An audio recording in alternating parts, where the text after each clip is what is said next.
আমি এখন এমন একটা দ্বীপে আছি যেখানে শুধু সাপেদের রাজত্ব, কিন্তু আমি এর থেকেও ভয়ঙ্কর জায়গায় যাব, যেমন বরফে ঢাকা একটা খাড়া পাহাড়ে উঠবো। আমি পড়ে যাবো, আমাকে নামাও নামাও। এমন একটা রাস্তায় গাড়ি চালাবো যেখানে প্রচুর মানুষ মারা গেছে। আমরা মৃত্যু থেকে আর 7 ইঞ্চি দূরে আছি। ভয়ঙ্কর শার্কদের সাথে কেজ ছাড়াই সুইমিং করব এবং আরো অনেক কিছু। আর শুরু করব এই কেজ থেকে, একটা আফ্রিকান সাফারির মাঝখানে যেখানে অনেক সিংহ, চিতা, হিপো এবং আরো অনেক প্রজাতি যেগুলো আমাদেরকে মেরে দিতে পারে। আমরা এটা কেন করছি? কারণ আমরা পৃথিবীর সব থেকে ভয়ানক 5টা জায়গায় যাব। আমি একটা সিংহ দেখতে পেয়েছি। ও মাই গড, এটা আমরা কেন করছি? আর যাতে সিংহরা আমাদের কাছাকাছি আসে তাই আমি অনেক মাংস এনেছি। এবং কেজের চারপাশেও ঝুলিয়ে দেব। ভাই আমরা বেঁচে ফিরবো তো? কিন্তু আসলে যে কারণে এই জায়গাটা বেশি ভয়ঙ্কর সেটা হলো সূর্য ডুবে যাবার পরে আমরা দেখতে পাই না, কিন্তু ওরা দেখতে পায়। জিমি, ওদিকে দুটো সিংহ রয়েছে। এই শব্দটা তো কণ্ঠারের মতো লাগছে। না, এটা বিশাল ভাই। সবকিছু রাতে বেরোয় কেন? ভাই, আমাদের সিংহটা পুরো ঘিরে ধরেছে। আমাদের থেকে মাত্র 20 ফুট দূরে রয়েছে ওরা। সিংহগুলো আমাদের চারপাশে ঘুরেই যাচ্ছিল। আমরা হয়তো এই ভিডিওটা করতে গিয়ে মারাই যাবো। আর এটা তো সবে শুরু, কারণ এই ভিডিওতে পরের জায়গাগুলো আগের জায়গার থেকে আরো অনেক বেশি ভয়ানক হতে চলেছে। শেষে থাকবে এমন একটা দ্বীপ যেটা সম্পূর্ণ বিষাক্ত সাপে ভরা। আর এবার আমরা আইস ক্লাইম্ব করব একটা বিশাল ভয়ানক ঠান্ডায় জমে যাওয়া জলপ্রপাত। এখান থেকে ফিরে আসার কোনো উপায় নেই। এই দুটোর মধ্যে যে কোনো একটা পথ দিয়ে এই বিশাল খাড়া পাহাড়ে উঠতে হবে এই ব্লেডেড বুটস আর এই আইস পিক্সের সাহায্যে। আমার জীবনে করা এটা সবথেকে ভয়ানক জিনিস। আমার জন্য প্রার্থনা করো। জিমি, তুমি চাও আমরা এই পাহাড়টা চড়ে ওপরে উঠি? হ্যাঁ, এটা অসম্ভব। সত্যি কথা বলতে আমার মনেই হচ্ছিল না এটা আমরা করতে পারবো। তারপর নোলানের সাথে যা হলো তাতে আমরা আরো বেশি ভয় পেয়ে গেলাম। আমি পারবো না বন্ধুরা, একটু দাঁড়াও। আমি বেরিয়ে যাচ্ছি, আমি পারবো তুমি না। হাল ছাড়তে পারো না। না, আমি পারবো না। আমার বিশ্বাসই হচ্ছে না নোলান এটা করবে। সত্যি ভাবিনি। নোলান কুইট করলো। আমরা কিন্তু প্রায় ওপরের দিকে রয়েছি। তোমরা এখন হাফ অবধি এসেছো। ও জিমি, নিচের দিকে দেখো না। ও মাই গড। যত উঠছি তত খাড়া হচ্ছে। আমার পা, আমি গ্রিপ পাচ্ছি না। ও ও ও ও। আরে তুমি পড়ে যাচ্ছিলে? ও মাই গড, আমি টপটা দেখতে পাচ্ছি জিমি। এটা আমার করা সবথেকে ভয়ানক জিনিস। আহ! এটা আমি পারবোই। আমাকে ওপরে উঠতেই হবে। দেখাও এটা কতটা খাড়া। প্রায় এসেই গেছি, হাল ছাড়লে হবে না। আর 10% বাকি। আমি এখন কাঁদতেও পারছি না, যদিও এসব করা আমার একেবারেই উচিত নয়। তুমি প্রায় এসেই গেছো জিমি। তবু আমি কোনো মতে এই জলপ্রপাতের উপরে উঠতে পারলাম। আমরা পেরেছি ভাই। আমরা পেরেছি। আহ, কিন্তু আমার মনে হয় নোলান একদম ঠিক করেছে। কিন্তু এবার আমরা দেখবো নোলান লিস্টের 3rd প্লেসে গিয়ে কি করে, যেটা অবস্থিত বলিভিয়ায়। সেখানকার ডেথ রোডে আমরা ড্রাইভ করব।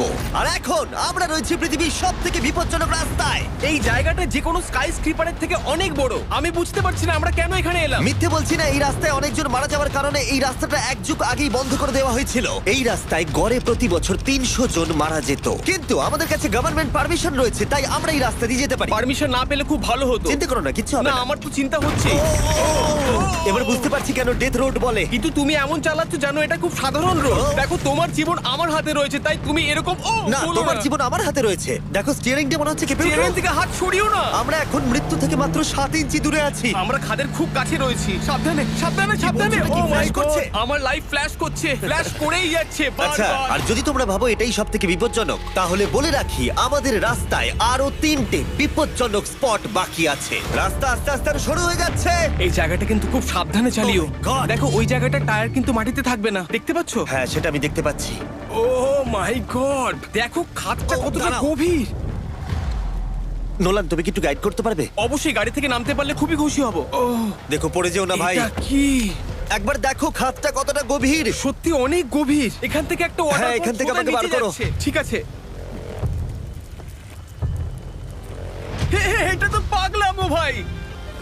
আমাদের গাড়িটা খাদের একেবারে কিনারায়। গাড়ির চাকা এই গভীর খাদের একদম পাশ দিয়ে যাচ্ছে। এটা পাগলামো। সাবধানে, এই জায়গাটা ঢালও রয়েছে আর খুব স্লিপও আছে। এগিয়ে এসো। নোলান, তুমি একেবারেই ডিরেকশন দিতে পারো না। আসলে আমি এখন চেষ্টা করছি গাড়ি থেকে বাইরে থাকার। অত ভালো ডিরেকশন আমি দিতে পারি না। তুমি ভিতরে ঢুকে পড়ো, কিচ্ছু পারছো না তুমি। ঠিক আছে। তাড়াতাড়ি বসো, এবার আমি স্পিড তুলবো। নোলান, তুমি কি জানো এই রাইডে কি করলে বেশি মজা হবে? কি? আমাদের brand new festival creamy peanut butter cup খেলে। ও, আমি ভাবলাম তুমি বলবে গাড়ি আসতে চালালে। না, ও মাই ফগ গড। অনেকটাই বেড়ে যাচ্ছে, সামনে ঠিকঠাক দেখা যাচ্ছে না। রাস্তার বেশ কিছু অংশ একেবারেই সাধারণ, কিন্তু বলিভিয়াতে ওয়েদার খুব তাড়াতাড়ি চেঞ্জ হবার কারণে হঠাৎ প্রচুর কুয়াশা মৃত্যুদূত হিসেবে সামনে চলে আসে। আরে দাঁড়াও দাঁড়াও দাঁড়াও দাঁড়াও দাঁড়াও দাঁড়াও, আমরা ধারে চলে এসেছি। আমি ভালো করেছি তো? না, আর একটু হলে কিন্তু আমরা পড়ে যেতাম। খাদের খুব কাছে আছি। ঠিক আছে, তাহলে এদিক দিয়ে বের করি। ঠিক আছে। একটু দূর দিয়ে চলো। হ্যাঁ, আরে ঠিক আছে। ওটা কিসের আওয়াজ হচ্ছে? আমরা অনেক কাছ দিয়ে যাচ্ছি। আমি ভাবলাম সবকিছু একসাথে মিক্স করি আর বের করি আমাদের নিজেদের ফেস্টিভ্যাল কাপ। এই কাপের সব থেকে ভালো জিনিস হলো আমরা পিনাট বাটার জার থেকে সরাসরি বের করে ইউজ করি। দেখো কতটা জ্যাব আছে, এটা দারুণ খেতে। এছাড়াও এর মধ্যে আমরা ফেস্টিভ্যালস চকলেট দিয়েছি। তোমরা হয়তো জানো না, ফেস্টিভ্যালস এর কৃষকদের আমরা যথেষ্ট পারিশ্রমিক দিই। আমরা ফেয়ার ট্রেড সার্টিফাইড বিন ব্যবহার করি। আমরা একেবারেই শিশু শ্রমিক সমর্থন করি না। ও মাই গড, এই তিনটে জিনিসই কোনো আমেরিকান চকলেট কোম্পানি করে না। নোলান, হ্যাঁ, এক যুগ তো কেটে গেছে, দেখে নাও ব্রিজটা ঠিকঠাক আছে কিনা। ঠিক আছে। আমি শিওর হতে চাই যে এটা ভেঙে পড়বে কিনা, কারণ আমি মরতে চাই না। নোলান, ব্রিজটা পরীক্ষা করো, সব ঠিক আছে? হ্যাঁ, ঠিক আছে। বিগ চকলেট তাদের কৃষকদের মজুরি কম দেয় আর শিশুদের দিয়ে কাজ করায়। শুধুমাত্র পশ্চিম আফ্রিকাতেই লক্ষ লক্ষ শিশু শ্রমিক রয়েছে যারা কোকো ফার্মে কাজ করে। তাই তোমাদের এটা খাওয়া উচিত শুধুমাত্র স্বাদে দারুণ বলেই নয়, বরং চকলেট ইন্ডাস্ট্রিকে একটা বার্তা দেওয়ার জন্য। তোমাদের কৃষকদের যথেষ্ট পারিশ্রমিক দাও আর শিশু শ্রমিক প্রতিকার করো। এটা তো পাগলামো ভাই। আমরা ডেথ রোড সার্ভাইভ করলাম। এখনো অবধি আমরা সার্ভাইভ করেছি, কিন্তু পরের বোনাস প্লেসে কার্ল আর নোলান শার্কে ঘেরা সমুদ্রের একেবারে মাঝখানে যাবে। আর কিছু কারণবশত জলে কেজের মধ্যে থাকবো না। হ্যাঁ, ইউজুয়ালি আমরা এটাই ব্যবহার করি, কিন্তু এবারে আর করব না। এখানকার শার্কগুলো অতর্কিতে আক্রমণের জন্য বিখ্যাত, আর এটাই এই জায়গাটাকে ইউএস এর সব থেকে বিপজ্জনক করে তুলেছে। বিশ্বাসই হচ্ছে না আমরা এটা করতে চলেছি। ও মাই গড, এগুলো তো অনেক বড় শার্ক। ও মাই গড। ভাই, আমরা এটা কেজ ছাড়া কেন করছি? ভাই, তোমার পেছনে পেছনে। ও মাই গড, এটা অনেক বড়। নোলান, এক্ষুনি ভাই, নামো। আমার ইচ্ছা করছে না, আমি যেতে চাই না। সত্যি আমি মরতে চাই না ভাই, মরতে চাই না। ও মাই গড, এটা তো অনেক বড়। ঠিক আছে, ঠিক আছে ভাই, এই শার্কগুলো তো দ্বিগুণ বড়। আমি আর যাচ্ছি না, হয়ে গেছে। কিন্তু দ্বিতীয় বিপজ্জনক জায়গার কাছে এটা কিছুই নয়, যেটা অবস্থিত অ্যামাজন রেন ফরেস্টের একেবারে মাঝখানে। এখানকার সৌন্দর্য দেখে বোঝা যাবে না জায়গাটা কতটা বিপজ্জনক, কারণ কিছু মুহূর্তের মধ্যেই এই জায়গাটা এরকম থেকে এরকম হয়ে যেতে পারে। একটু ঝড় বৃষ্টি হলেই এখানে জলস্রোত নেমে আসে এবং গোটা এলাকা ভাসিয়ে দেয়। আর আজকে আমরা দেখব গোকটা ক্যাটারাক্ট ওয়াটারফল, যেখানে জলস্রোত নেমে আসছে 1000 ফুট ওপর থেকে নিচে জলাশয়ের মধ্যে। আর এই মেঘলা দিনে আমার সাথে এসেছে এই যে এরা। এ হলো হেজ, 70 দিন জঙ্গলে কাটিয়েছিল। এ হলো বেলি, যে কিউবে 100 দিন কাটিয়েছিল। আমরা এখন অনেক ভয়ঙ্কর জিনিস করতে চলেছি, যেখানে মৃত্যুর সম্ভাবনাও আছে। না মানে সেটা এসো, এসো, এসো তোমরা, চলো যাওয়া যাক। আর অনেকক্ষণ পরে আরো অনেকক্ষণ পরে সাবধানে।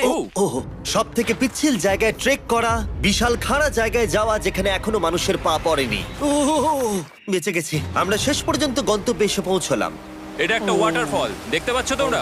মানে একবার যদি স্লিপ খেয়ে দারুণ পড়ো লাগছে। তাহলে তোমরা শেষ। আর গাইডের সাহায্যে আমরা নদীটা সুরক্ষিতভাবে পার করলাম। এই দেখো, উই! আর তারপরে আমরা কিছু দড়ি সংগ্রহ করলাম, যাতে আমরা ওয়াটারফলের নিচ অব্দি দেখতে পারি। নিচ দেখতে পাচ্ছ? ওয়াও, এটা দারুণ লাগছে। হা! কিন্তু যেমনটা আমি আগে বলেছি, এই জায়গাটা দেখতে যতটা সুন্দর, এক মুহূর্তের ব্যবধানে এটা প্রচন্ড ভয়ঙ্কর হয়ে উঠতে পারে। এখন বিশাল পরিমাণে ঝড় বৃষ্টি শুরু হয়ে গেল। এই জন্যই এটাকে পৃথিবীর সব থেকে ডেঞ্জারাস প্লেস বলা হয়। এই ওয়াটারফলটা এখন আস্তে আস্তে অনেকটা ছড়িয়ে যাবে, অনেকটা জল বেড়ে যাবে, সবকিছু ভাসিয়ে দেবে। এখানে এখন জল অনেক বেড়ে যাবে আর আমাদের বেরোতে হবে। আমরা কি রোপগুলো ব্যবহার করে ওয়াটারফলের পাশ দিয়ে নিচে নামবো? না, একদমই নয়, এটা খুবই বাজে আইডিয়া জিম। আমরা এখন জঙ্গলের মাঝে ফেসে গেছি, এটা তো বাজে ব্যাপার। কত রিস্ক আছে। জিমির দিক দিয়ে কিন্তু কাদা আসছে, অনেক কাদা। আর যে কোনো মুহূর্তে এখানে বাজও পড়তে পারি। আর সত্যি আমি চাই না তুমি মরে যাও। তাই আমাদের ইউটিউব ভিডিও এমার্জেন্সি অপারেশনে বদলে গেল। একটাই উপায় আমরা বেরোতে পারবো, একই পিচ্ছিল এবং খাড়া পথ দিয়ে আমাদের ফিরতে হবে। আর কিছুক্ষণ বৃষ্টি হলে এই জলস্রোত সবকিছু ভাসিয়ে দেবে। তোমরা দেখতে পাচ্ছ জলের পরিমাণ অনেকটা বেড়ে গেছে, আমাদের রাস্তাও ব্লক হয়ে গেছে। আমাদের এই দড়ির সাহায্যে বেরোতে হবে, অনেকটা সময় লাগছে। তোমাদের মনে আছে যখন আমি এই নদীটা পার করছিলাম আর হাসছিলাম? হুই! এখন আর একদম হাসি পাচ্ছে না। আমার সত্যি খুব ভয় করছে যদি আমি পড়ে যাই। এই যে সেই ওয়াটারফল, যেখানে আমি তলিয়ে যাব। জলের স্রোত দেখো, মানে দেখো, আমি মজা করছি না। এই দড়িটা ধরো আর নিজেকে ঠেলে ওপরের দিকে ওঠো। আমাকে মরতে দিও না। আর অনেকক্ষণ পরে জল আর কাদার বন্যায় ট্রেকিং করে আমরা এই পাহাড় থেকে প্রাণে বেঁচে ফিরলাম। এখন আমরা পৃথিবীর সব থেকে মারাত্মক জায়গায় যেতে চলেছি। আমাদের লিস্টে পৃথিবীর ভয়ঙ্করতম জায়গার মধ্যে 1 নম্বর। আর এই ভিডিওটা সব থেকে ভালোভাবে শেষ করার জন্য আমরা এসেছি পৃথিবীর সব থেকে বিপজ্জনক আইল্যান্ডে। কেন এমন আইল্যান্ডে যাচ্ছি যেখানে কিলিং মেশিন ভর্তি? মনে হয় আমরা মরবো। Bye bye. এখন থেকে অফিসিয়ালি আমরা কাল অবধি আছি। এটা সত্যি, আমরা পৃথিবীর সব থেকে বিপজ্জনক আইল্যান্ডে সারা রাত কাটাবো। আর আমাদের প্রতি পদক্ষেপে থাকবে অজস্র সাপ। শুধুমাত্র স্পেশালাইজড পোশাক আমাদের বাঁচাবে এই সমস্ত ভয়াবহ বিষধর সাপের হাত থেকে। যে কোনো জায়গায় সাপ থাকতে পারে, তাই না? হ্যাঁ, জিমি, কি হবে যদি কোনো সাপ আমাদেরকে কামড়ে দেয়? বেসিক্যালি যেই বিষ তোমাদের রক্তে এসে মিশবে, তোমাদের স্কিনের কালার চেঞ্জ হয়ে যাবে আর 1 ঘন্টার মধ্যে তোমরা মারা যাবে। এটা খুবই ভয়ের বিষয় যে আমি যে কোনো সেকেন্ডে মরে যেতে পারি। এটা পাগলামো ভাই। গোটা আইল্যান্ডটা কিলিং মেশিন দিয়ে ভর্তি। এটা কিন্তু দারুণ ব্যাপার। ওপর থেকে কিন্তু দারুণ লাগছে জায়গাটা। তুমি এখান থেকে পড়ে গেলে কিন্তু মরে যাবে। হ্যাঁ, সেটা আমি জানি। সবাই খুব সতর্ক থেকো। তোমরা হয়তো ভাববে স্নেক আইল্যান্ড নাম বলে এখানে হাজার হাজার সাপ ওপেন ঘুরে বেড়াবে, কিন্তু মাটিতে বসবাসকারী প্রাণীদের সাপগুলো মারার পরে ওরা এখন গাছের পাখিদের শিকার করে, কারণ এখন ওরাই একমাত্র জীবিত শিকার। এখন আমরা অফিসিয়ালি জঙ্গলে প্রবেশ করছি। যে কোনো মুহূর্তে সাপ গাছ থেকে লাফ দিয়ে আমাদেরকে কামড়াতে পারে। এতক্ষণ পায়ের চিন্তা করছিলাম, এখন তো গাছ থেকে সাপ পড়ারও আশঙ্কা রয়েছে। এটা পাগলামো ভাই। ও ও ও, এখানে একটা আছে, আমার মুখের সামনে ছিল। এই সমস্ত সাপেদের ধরে বিজ্ঞানীরা তাদের বিষ বের করবে, আর সেটা দিয়ে তারা অ্যান্টিভেনাম তৈরি করবে। দাঁড়া, ওটা বিষধর। হ্যাঁ তার মানে ওটা আমায় কামড়ালে আমি মরে যাব? হ্যাঁ, ও, ও, ও, ও, ও! ভালো করে কিন্তু ধরে রাখবে। এটা একটা বাচ্চা। ও না না, এ তো হারিয়ে গেল। তুমি এটাকে ফেলে দিলে? না, পালিয়ে গেল। এটা পালিয়ে গেল। কিন্তু তুমি, মানুষটা সাপটাকে এমন ভাবে ফেললো যেন আমি আমার ফোন ফেলেছি। যত আমরা জঙ্গলের গভীরে ঢুকছি, ঝোপঝাড়গুলো খুব ঘন, আমি আমার সামনে 2 ফুটও দেখতে পারছি না। যে কোনো জায়গায় সাপ থাকতে পারে। আরো বেশি সাপ দেখতে পাচ্ছি। এখানে ও, একটা ও, ও। আর ওখানে একটা। এবার কিন্তু ছাড়বে না, ঠিক আছে? ঠিক আছে। তাড়াতাড়ি ভিতরে ঢুকিয়ে দাও। এই সাপের বিষ কতজন মানুষের জীবন বাঁচাতে পারে? প্রায় 1000 জনের। ও, এটা তো অসাধারণ। সারা বিশ্বের যত অ্যান্টিভেনম পাওয়া যায় তার 90% ব্রাজিল থেকেই পাওয়া যায়। তার মানে হলো যতগুলো সাপ আমরা ধরবো তত হাজার মানুষের জীবন বাঁচবে। জিমি, ওখানে আরেকটা সাপ রয়েছে। ও মাই গড, এটা তো বিশাল। আমরা অনেক খুঁজে পাচ্ছি, ওরা বাইরের দিকে তাই আসছে। দিনের বাকিটা সময় আমরা এই বিষাক্ত সাপগুলোকে ধরতে সাহায্য করলাম। এমনকি আমরা বিজ্ঞানীদের রিসার্চেও সাহায্য করলাম। দেখো, এই সাপটা মাটি থেকে 15 ফুট উপরে রয়েছে, আর সায়েন্টিস্টরা আমাদের গাছটাকে নাড়াতে বললো যাতে এটা নিচে পড়ে যায়। এই গাছগুলোর নিচে আমি কখনোই ক্যাম্পিং করব না। ও তো একটুও নড়ছে না। অনেকগুলো জীবন বাঁচাতে হলে আমাদের অ্যান্টিভেনম দরকার। অন্ধকার ঘন হয়ে এলে আমরা সার্ভাইভ করার দিকে মন দিলাম। এবার ক্যাম্পিং এর সময়। ক্যাম্প সেটআপ হয়ে গেল, যদিও আমি সত্যিই জানি না এই ক্যাম্পগুলো স্নেক প্রুফ কিনা। আমরা এখন ঘুমোবো সাপেদের মাঝে। একটু ভয় লাগছে। এখন আমরা ঘুমোবো আর আশা করব আমাদের টেন্টে কোনো সাপ ঢুকে পড়বে না। খুবই ভয় লাগছে। আমি বাড়িতে গিয়ে শান্তিতে ঘুমোতে চাই। তাই আমাদের মনে একটাই চিন্তা ঘুরপাক খাচ্ছিল, যত তাড়াতাড়ি সম্ভব এখান থেকে বেরোতে হবে। আমি শুধু বাড়ি যেতে চাই। একটা বিশাল আইস মাউন্টেনে ওঠা থেকে শুরু করে এমন রাস্তায় ড্রাইভ করা যেখান থেকে 1000 ফুট নিচে পড়ে যাবার সম্ভাবনা আছে, শার্কে ঘেরা সমুদ্রের মাঝে সাঁতার কাটা কোনো কেদ ছাড়াই, এবং সবার শেষে আমরা স্নেক আইল্যান্ড সার্ভাইভ করেছি এবং কেউ মরেনি। দেখার জন্য ধন্যবাদ। তোমরা আমার brand new festival creamy peanut butter cup খেও। এই রিটেলার গুলোতে পাওয়া যাচ্ছে। আমি চকলেট ইন্ডাস্ট্রিকে একটা বার্তা দিতে চাই, চকলেটের উৎপাদনকে সুরক্ষিত করো। ব্যাকের কিউআর কোড স্ক্যান করে শিখে নাও কিভাবে বিস্ট গেমস এর সিজন 2 এর বাকি 50টা স্পটে নিজের জায়গা করবে।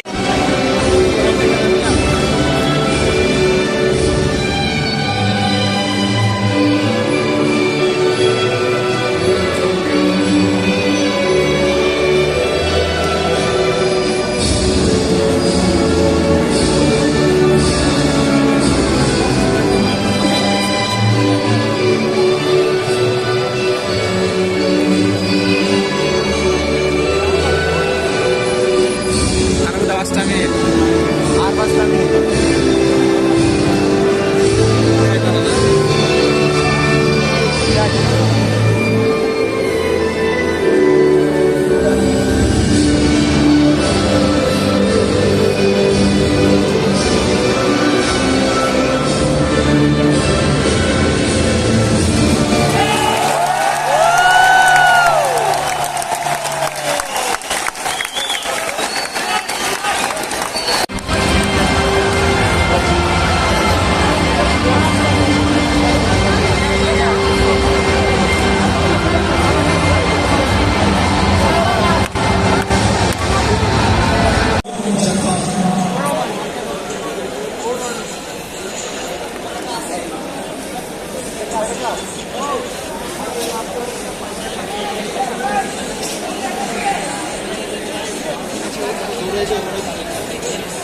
বাঙালি প্লেয়ার